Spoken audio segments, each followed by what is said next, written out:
Well, in keeping in the mood with Halloween, I thought we'd play with the fog machine one last time just before Halloween. We're going to do a smoking cauldron.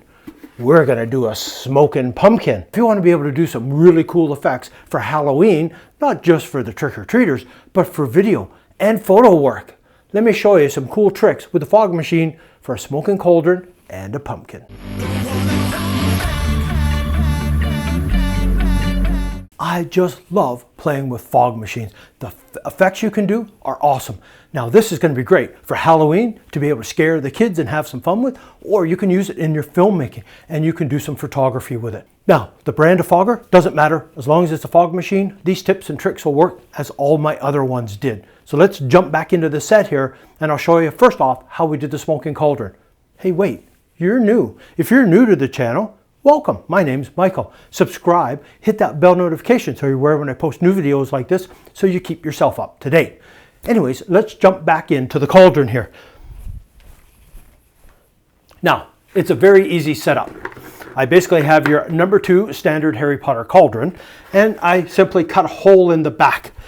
This hose is off my shop vac and it's connected to the fogger which is sitting down on the floor. I just simply force this into my little hole here. So that's it. You want a dark background, you want a fogger. Now let's see if we got some fog. Unfortunately the fogger I'm using has a short cord, but it should work nonetheless.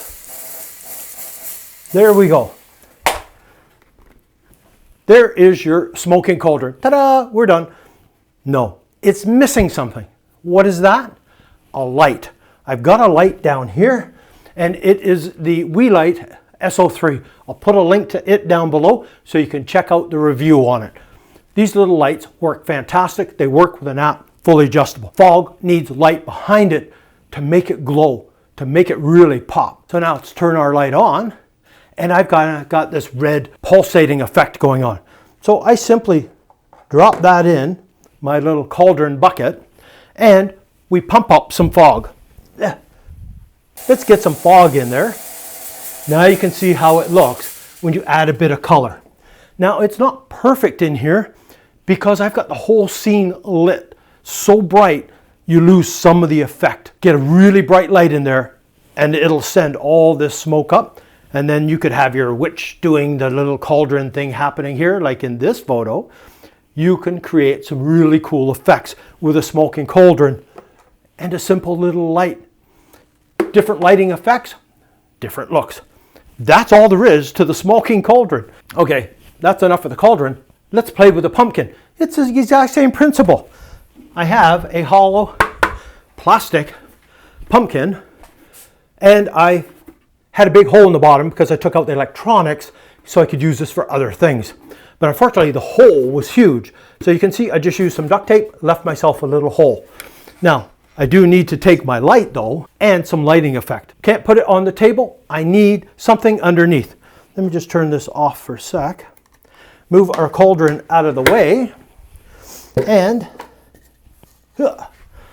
I need to raise the cauldron up. How do we do that? We need a bit of wood to help us. Now I'm elevated off the table so I can actually get the hose to kind of sit up inside the pumpkin. All right, now we've got that in. Let's hit it with some juice. And you can see we have a smoking pumpkin. Again, what's it missing? It's missing the light. So let's drop the light inside this and you can see how well this works. I just kind of time warped it because I had to take all the tape apart and I put my light inside. Let's check out the effect now. There you go. You can see the difference when the lights are off. You can get a really good effect with it depending on what type of light you're using inside and the effect that you're going with. But that's it. I mean, this stuff is really easy. You simply create a hole in whatever you want, pump the fog in, make sure you got a light on. That's it. It's not complicated and you can get some great effects. Add the fog chiller to this and it'll be your low-lying fog machine and have a really cool effect. I think it'll look awesome, especially when those trick-or-treaters come by. Again, doesn't matter what fogger, doesn't matter what light, it's the effect that you're after. This works great. Anyways, that's it for this one. If you're new to the channel, please subscribe, hit that bell notification so you're aware when I post new videos like this. If you enjoyed it, please give it a thumbs up. So, until the next time, Hey, and happy Halloween, everyone.